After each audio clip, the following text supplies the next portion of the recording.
Before you listen to this BBC podcast, I want to tell you why I love podcasting. Hi, my name's Tommy Dixon, and I make podcasts for the BBC. I'm a big fan of stories, always loved a good book. But when I started commuting for my first job, I discovered podcasts. I was blown away by how a creative idea and the right mixture of sounds could take you into a whole new world full of incredible stories. You know, the type that make you go, wow. And that kind of inspired me to give it a go myself, which, to cut a long story short, led to a BBC training scheme and a whole new career giving other people that exact same feeling. So if you want to hear amazing stories that make you go, wow, like I did, they're just a tap or a click away on BBC Sounds.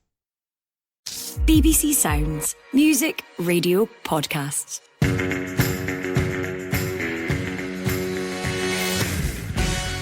Hello and welcome to the Scottish Football Podcast, kick-starting your week with all the news, insight and analysis you need. As we record, it's the evening of Sunday the 11th of February. I'm Alasdair Lamont, and coming up, we'll round up all the talking points after a dramatic weekend of Scottish Cup action. The Lions have roared back, come back complete, and it's Tete Yengi with a glancing header. He'll go with the effort, he scored! Shankland, beautiful chip! Following the quarter-final draw, who fancy their chances of making the semis? Number 5, Hibernian. Number 8 will of course take on Rangers. And we'll find out about life at Ayr United under Scott Brown and hear what it was like facing Rangers this weekend. It's been a great experience for me. There's a lot of different things that I'm being able to do now that she would never get access to do as just a player. This is the Scottish Football Podcast. Well, I'm joined this evening by, as I was hinting at there, Aiden McGeady, Ayr United. I'm allowed to call you veteran winger now, Aiden, is that fair enough? I think I'm slightly past veteran now, aren't I? And also a man of many clubs over the years, Lee Miller, also joining us. Thanks for being with us. Guys, just very quickly to kick off, what's your thoughts on the quarter-final draw? Yes, it's an interesting one. A few good tappies, Aberdeen, Killie. But the biggest one for me is, obviously, I was down at Greenock on Friday there. Morton are in a real good run of form now. I think it's 14 undefeated.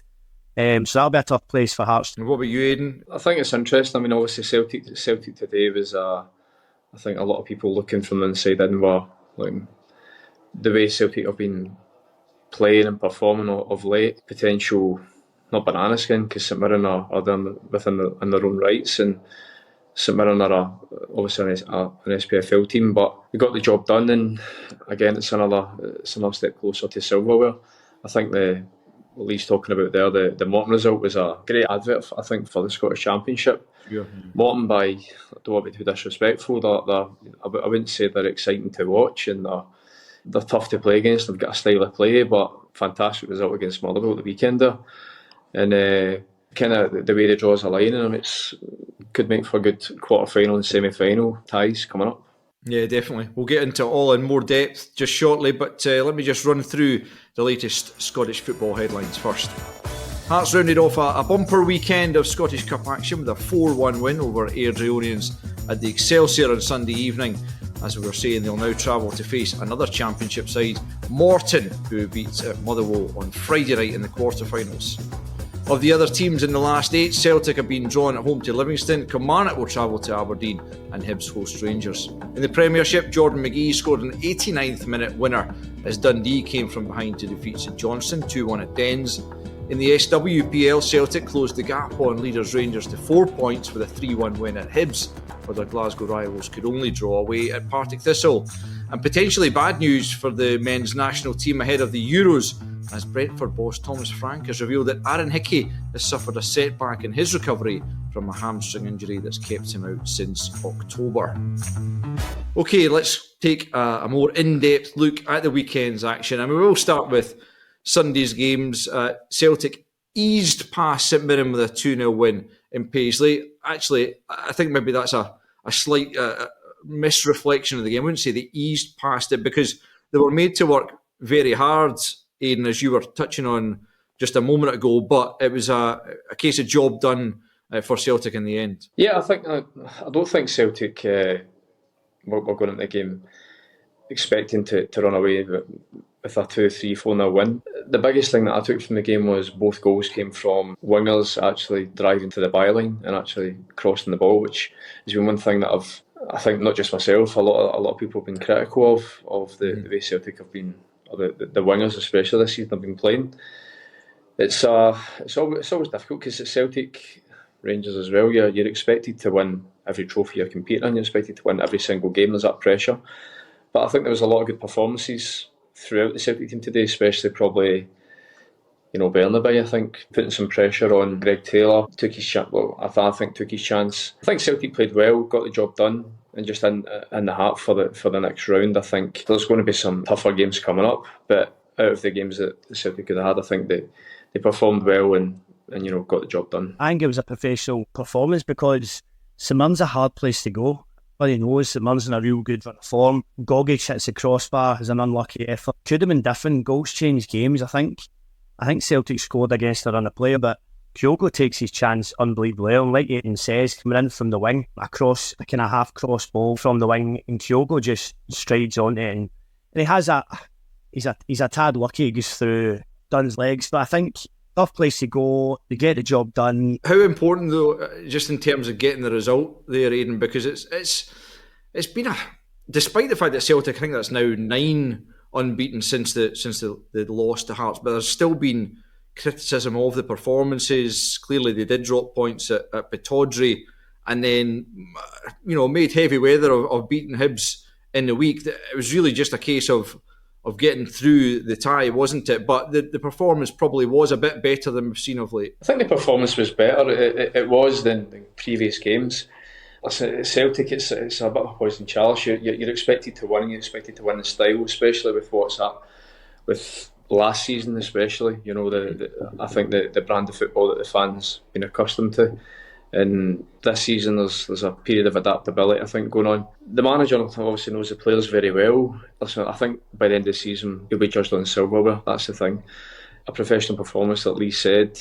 St Mirren is a tough place to go. Listen, I've been there myself plenty of times, and it's never an easy place to go. It's a tight pitch. St Mirren are very well organised. But listen, I don't think that's anything that Brendan Rodgers is going to worry about, because there's pressure every single game as a Celtic manager. Let's look at Sunday's other Scottish Cup tie, another one where you look at it and there was potential for a shock there, I suspect. But Hearts, again, I'm talking about professional jobs. I mean, they were almost home and hosed within about 20 minutes. Lee, one of your former sides. How impressed have you been by the way that Stephen Naismith has, I suppose, dealt with an element of criticism early in the season and really got them purring at the moment, aren't they? Yeah, again, another manager, young rookie manager, under a lot of pressure when he first got the job. And do you know what? He's kicked on. He took everything on board. He's took advice. He's took a good roasting. To be fair, a lot of the fans were calling for the job, and he's went on this incredible run. And again, it was actually a really good game. I watched the game today and I thought, Airdrie gave a good account of themselves, but Hearts got the job done, nice and early, and they've got that man Shanklin popping up and scoring goals for him. And his all-round play, actually, he's worked really hard on his all-round play. It's not just the goals he scores, he brings other players into play. And I thought it was, again, like Aiden says, it was a good advert for lower league football, for the Championship or League One. All these teams are performing. There's not much between your top-end Championship to your bottom-end Premiership. You're right there. Like, playing against us this season, they have a real brand of football. Like Rhys McGady's trying to create a kind of culture, I suppose, of the total football. In my opinion, they overplay slightly, but they've got a way of playing. And the difference today was probably just how clinical they were, I think, both teams in both boxes. While we're on Sunday's games, we should mention Dundee's win over St Johnstone, coming from behind to win, and just kind of continuing their terrific return to the top flight under Tony Docherty. What do you think has been the key to this relative success they've had there? Probably recruitment. I know Tony Docherty really well, and he's a very good coach, and the players that he's brought in have been a breath of fresh air to the SPFL. I just think they're hard to beat. They're exciting to watch at times. The rotations are good, and they're scoring goals. And obviously, their performances were really good. And Tony Dock will be absolutely delighted with that, coming back from 1-0 down to 1-2-1 eventually. No, Dundee will be the surprise package for me in the league so far.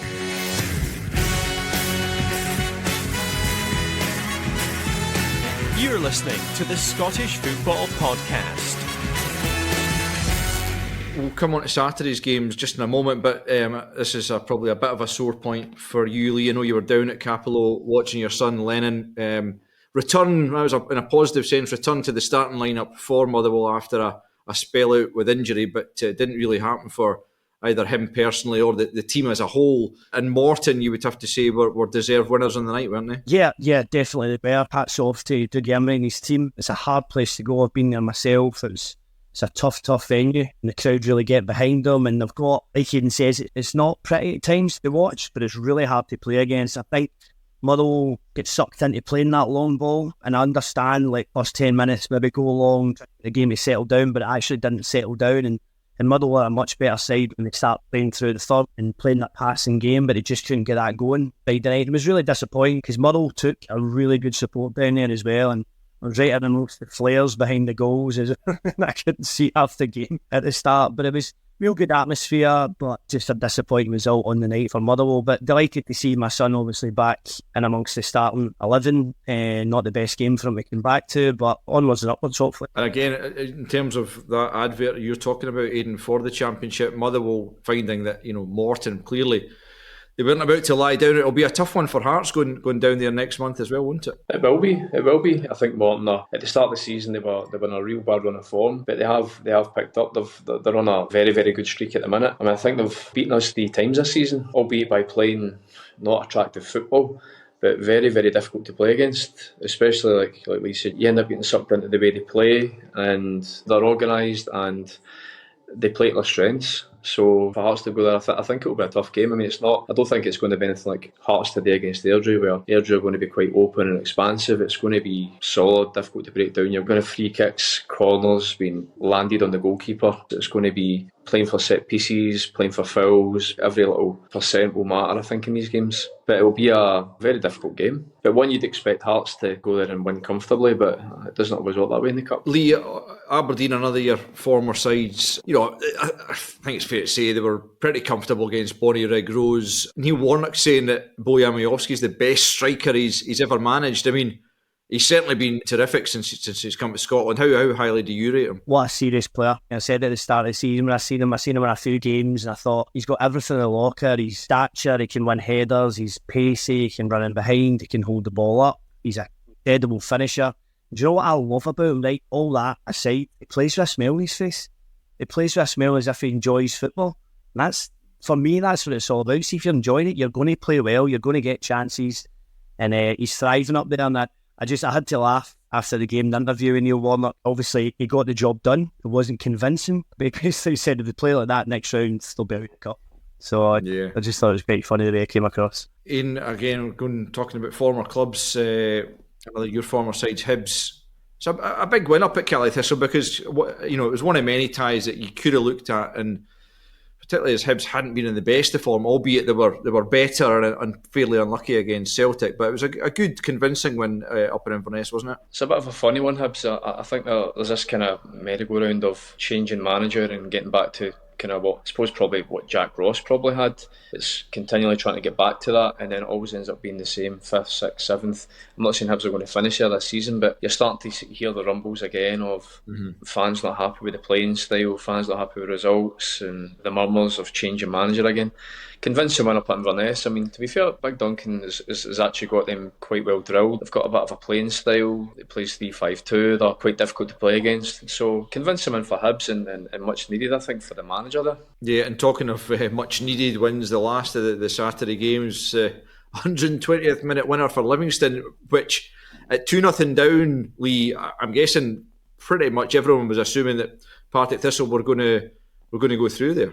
Yeah, I think so, but knowing Dave very well, I know him, he's a fighter and he'll get his team fighting, and if he can carry on that fighting spirit into the league, I'm sure they'll try and pick up as many points as they can. But it looked like a really exciting game, to be honest, and then obviously down to the last minute, the goal at the score, it's weird the way it goes in. It actually just kind of hits a kind of muddy bit and just skids into the goal, and the boys went off, he said, afterwards. It was just good to see. It's an old-fashioned cup tie, but being 2-0 down, having that comeback, it's variable on a high after that. Yeah, they'll be hoping that's some sort of catalyst, and the way Ross County are going, you just never know. They might be able to at least move into 11th spot before the end of the season. We'll be discussing that, of course, over the weeks and months to come. But as I say, Aiden was involved at Ibrox, not for the first time, albeit not in a playing capacity, and you didn't get on. But in terms of the occasion and the way that Ayr acquitted themselves, were the guys quite happy with the performance they put on? Yeah, I think, to be honest, it's a lot of players. It's their first time playing at Ibrox and playing in a stadium like that in front of. Well, to be fair, it was a full capacity crowd. I don't think Rangers played particularly well. I think they were comfortable. I think we played quite well. We were quite solid in the way we played. We had a couple of half chances ourselves, but it was another one of those games for our players. It was a great experience. I think if Rangers were more ruthless, the scoreline could have been slightly different. But I think the manager said at the end of the game he was quite he was proud of everybody, because it's not as if we've got loads of players that are coming down the leagues and we've done that before. It's quite a young squad we've got, and to play at Ibrox, and I think it was probably the busiest I've seen the away end at any game so far since I've been here. So it was a good occasion for the club, and I mean to come away losing 2-0 to Rangers, you wouldn't even say second team, but probably just shows the fact that the manager felt that he had to probably go, because it was 1-0, I think, with 20-25 minutes to go. He brought on probably his starting players to make sure that there wasn't any chance of it getting to extra time or penalties. But listen, the team acquitted themselves very well, and I think everybody went home quite pleased with the way the game went. Listen, everybody wants to win, but you also don't want to be an end of a hiding as well. No. I just want to get your thoughts then on, first of all, Scott Brown coming in as manager, life under, what is it like playing under him, and in terms of that ethos of the club ethos now, I guess, of bringing the younger players through, is it quite a positive place to be around? It's a very different dynamic to, of course, what I've had before. I'm almost part of the coaching staff now, as well as a player. It's been a great experience for me. There's a lot of different things that I'm being able to do now that she would never get access to do as just a player. But then I suppose I never played yesterday, so I'm a player. But it's been good, and I think the first thing that I've noticed straight away is that he's very big on. Scott was a defensive-minded player, wasn't he? Anyway, so the first thing that he's done is he's got us quite structurally solid. The game so far, that's the way we've played. Even yesterday at Ibrox, everything was.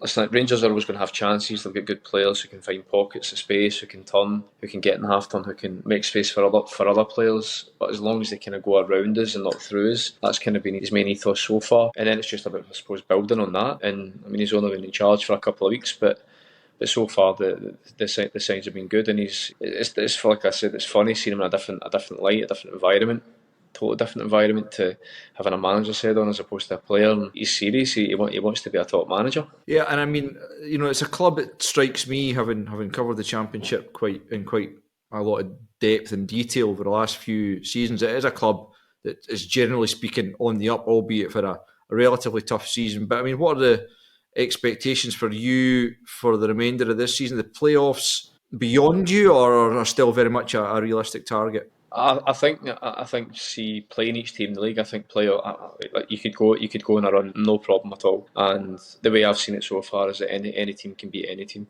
I mean, we were up against Dundee last week, who have the biggest budget in the league, so the so-called best players probably should have won the game. A couple of errors, I think, led to them winning the game. We could have won it, so that just shows that anybody in this league can beat anybody. Listen, I don't think we want to get too ahead of ourselves and talk about playoffs.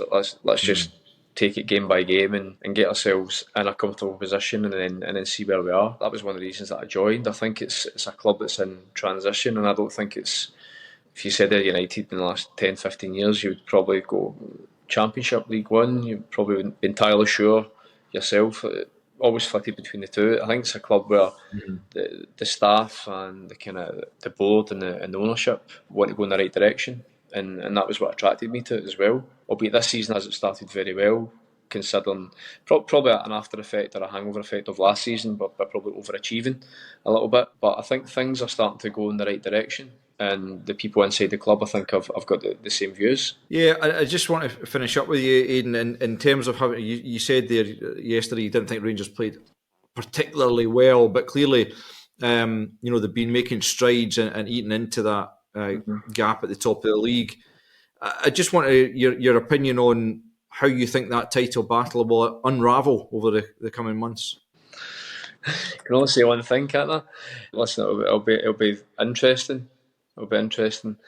I don't think Rangers played particularly well. I don't think Rangers played badly at all. I think they were comfortable. You know what it's like when you're playing for Celtic or Rangers and a championship team comes and it's the Scottish Cup 5th round. You're expected to win, and it's kind of almost at times you're in second gear. That's the way I felt Rangers were at times yesterday. The scoreline could have been more. Listen, we could have scored as well, and it could have been a different game completely.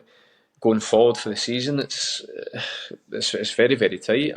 I just think that Celtic have that experience of being there and having been there and done it, and hopefully that will be the deciding factor, I think, come the end of the season. But there's still a lot of football left to be played, and Rangers, I think, made some good signings. I think, to be honest, I was particularly impressed with the left winger Cortez yesterday. I think he looks a good player, very sharp, very direct, and obviously there's much been said about Celtic's transfer dealing so far. But listen, a lot of the top players come with the flow and adversity. It was the same, I think, with the last Celtic Rangers game. Everybody was talking about Celtic were playing poorly, Rangers were the favourites, and then Celtic came through and won that game. I think not comfortably, but they played very well. It's probably going to be one of the most exciting for other people. I think exciting finishes to a league season for a long time. It's kind of looking that way now, isn't it? Well, listen, my thanks to both Aiden McGeady and Lee Miller for joining me this evening. Amy Canavan and Rory Loy will be back here with you on Tuesday morning on the Scottish Football Podcast. And remember, if you haven't done so already, subscribe and follow so you don't miss an episode. But that is all for me and the guys for this evening. The Scotland Rugby Podcast is now available every Tuesday. Join me, Andy Burke and Tom English. Just head to BBC Sounds and subscribe to the Scotland Rugby Podcast. It's just seismic stuff. There's bucket hats as well. Oh really? Yeah. Is this a rugby podcast or is this a fashion podcast? Why can't it be a bit of both? Rugby, let's get on to rugby. There's a lot to be excited about. Today's guest, John McGuigan. Clubs are at the absolute bedrock of everything Scottish rugby's about. The Rugby Sports Sound Podcast from BBC Radio Scotland. You cannot help but be so excited. It's going to be the centre of the rugby universe. BBC Sounds.